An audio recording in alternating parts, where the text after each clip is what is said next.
Fagor taldeko kooperatibek eta langileek erakutsi duzue egingarria dela.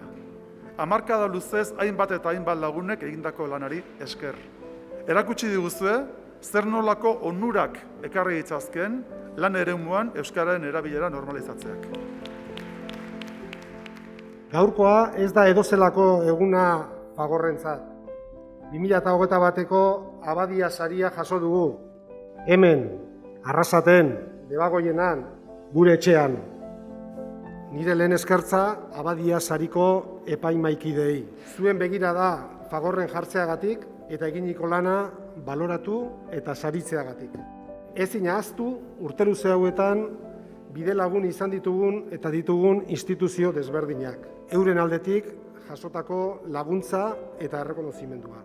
Ostera, bidelagun izan ditugun Mondragon bera eta Mondragongo beste hainbat kooperatiba ere ekarri nahi nituzke gogora.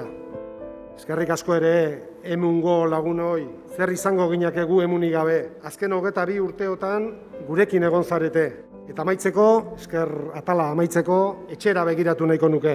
Urte luzeetan, 60. hamarkadatik hasita, gure kooperatibetako lan jarduna euskeratuz aritu diren gaurko eta atzoko milaka bazkide eta langile gogoratu nahi nituzke. Horietako 9 gaude hemen eszenatokian, hainbat jendartean zaudete ere bai. Milaka lanean, niretzat ohore eta plazer handi bat da denon izenean hemen egotea. Beraz, zorionak Fagor familia handi osoari ere. Eta eskertzentatik eskaintzetara pasatuko naiz.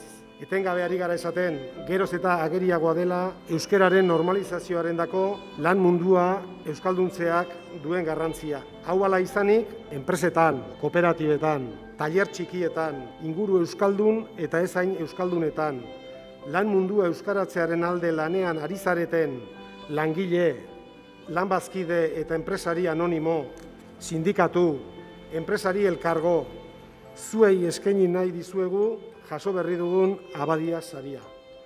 Biba zuek, biba zuen etengabeko jarduna eta biba zuen lorpen txiki eta handiak.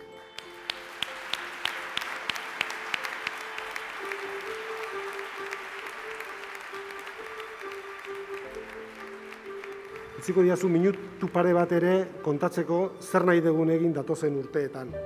Fagor taldean aurrera begira 4 ildo nagusi identifikatu ditugu eta. Lehenik, azpimarratu behar genuke 2019tik Fagor taldeko kooperatiba guztietako lanpostu guztiek dutela hizkuntza eskakizuna zehaztuta. Gutxien eskatzen zaionari ere eskatzen zaio euskeraz ulertzeko. Bigarren lan ildo nagusia datozen urteetan kooperatiba barruetan gizartean egin nahi dugun bezala, arnasguneak identifikatu, babestu eta berriak sortzeko bideak jarriko ditugu. Hizkuntza ohiturak eraldatzen jarraituko dugu, esaterako elkarrizketa elebidunak sustatuta. Hirugarren ildoa, funtzio propioak emango dizkiogu euskerari, gutxienean maila instituzionalean, bazkidekiko harremanetan eta arlo sozialeko proiektuak euskeraz garatuko ditugu. Eta hortik aurrea, euskeraz egin daiteken dena euskeraz egingo dugu.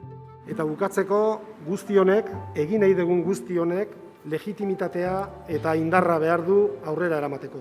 Eta estrategia horretan, pertsonak, komunitatea eta mundua zaindu eta hobetzen lanean, egin diogu lekua euskeraren planeta eraikitzen jarraitzeari.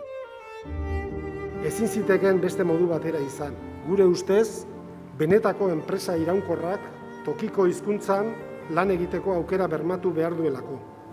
Eta gu horretan gabiltza. Euskararen normalizazioaren bidean, alor sozioekonomikoak ikaragarrizko garrantzia du. Hemen, enpresa eta kooperatiba ordezkari ugari ikusi ditut. Aukera hau aprobetxatu gura nuke, zuen enpresetan, euskararen normalizazioan sakondu gura bazenute, Fagor taldea laguntzeko prest dagoela adierazteko. Alboan izango gaituzue. 1000 esker sariagatik, oso eskertuta gaude, eta hemen zaudeten hoi, 1000 esker bertaratzeagatik eta entzuteagatik. Eskerrik asko denon izenean.